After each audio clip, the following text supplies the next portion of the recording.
You know, $200, honestly, it seems insignificant. It's the type of thing that if we as parents just opened it up, it'd be really easy to just take and use and have disappear into the ether. But we really wanted to be intentional about setting the funds aside that were given to her for her. And hopefully now that we've got this started, it's going to be very easy to do that going forward.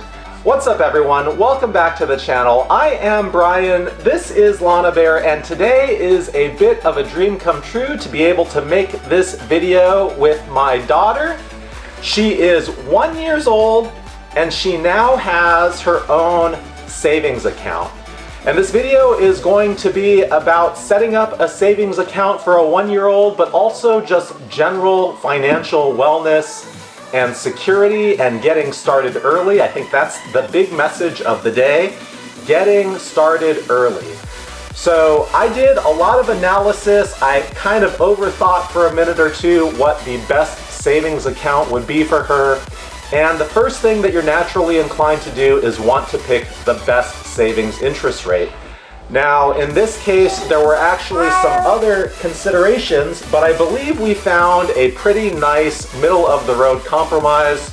So I just want to go over this process, and I'll say that Lana, initiating her savings account, we did not expect this.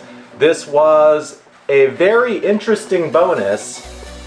Apparently, April is Youth Month, and so when we opened her account, she received a $50 bonus on a $210 deposit, and that is a 23.8% return in a single day. So this actually worked out incredibly well. Now, before I get into what we went with, I want to talk about some of the options that we considered when we searched for the highest yielding savings account. We found SoFi at 4.6%, but that one actually had some caveats, and that's kind of a key thing here. You really need to look at the details.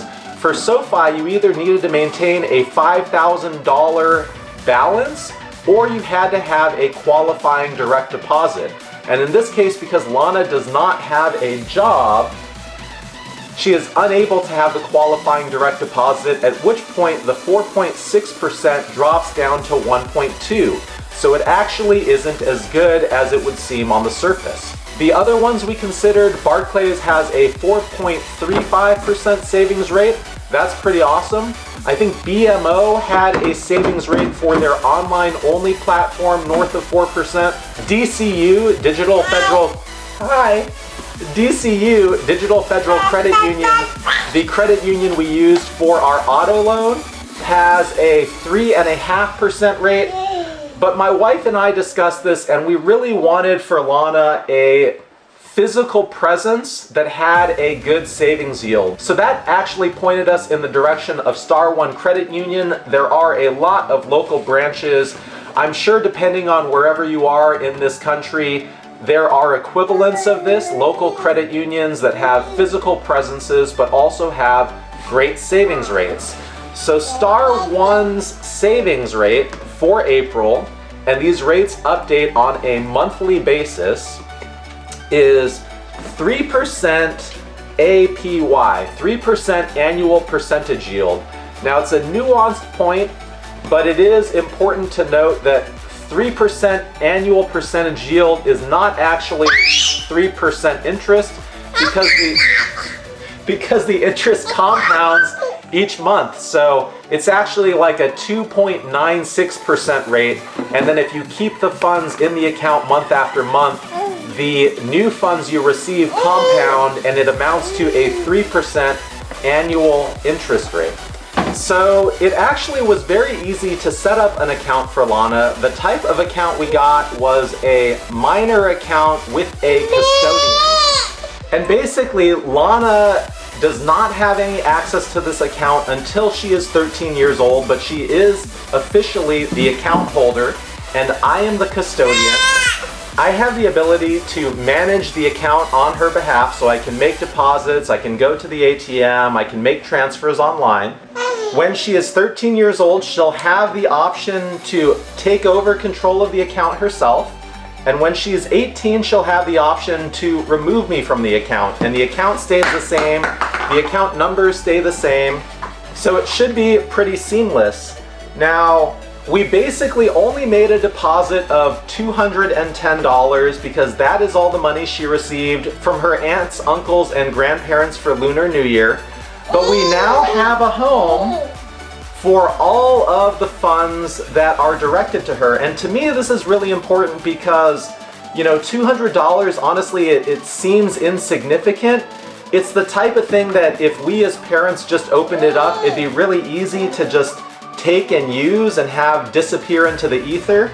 But we really wanted to be intentional about setting the funds aside that were given to her for her. And hopefully now that we've got this started, it's going to be very easy to do that going forward. In fact, she has a birthday check from another aunt for $200 and it's written out to us, but as soon as we deposit it, we're going to be able to instantly transfer funds over to Lana's account to capture that. And that's really the message here, is it's not about the exact savings account interest rate. It's about taking the first step, taking these baby steps. And there's a lot more to do. I want to open a brokerage account for her. I want to open a college savings account for her. I don't know anything about any of this stuff as it relates to a minor. I don't know the rules of a college savings account. I don't know what the restrictions are. But now that I've taken this step and it's done, I can do that next. But you're gonna get a scholarship, right, Lana Bear? So you're not gonna need the college fund.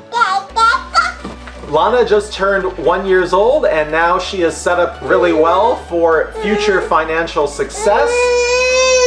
We look forward to making more videos like this together going forward. And that's all we've got for this one. Thank you for watching. We appreciate you and we will see you at the next one soon. Okay, Lana, yeah, so see, your interest rate is 3% on all your savings account balance. Yeah, that's pretty good.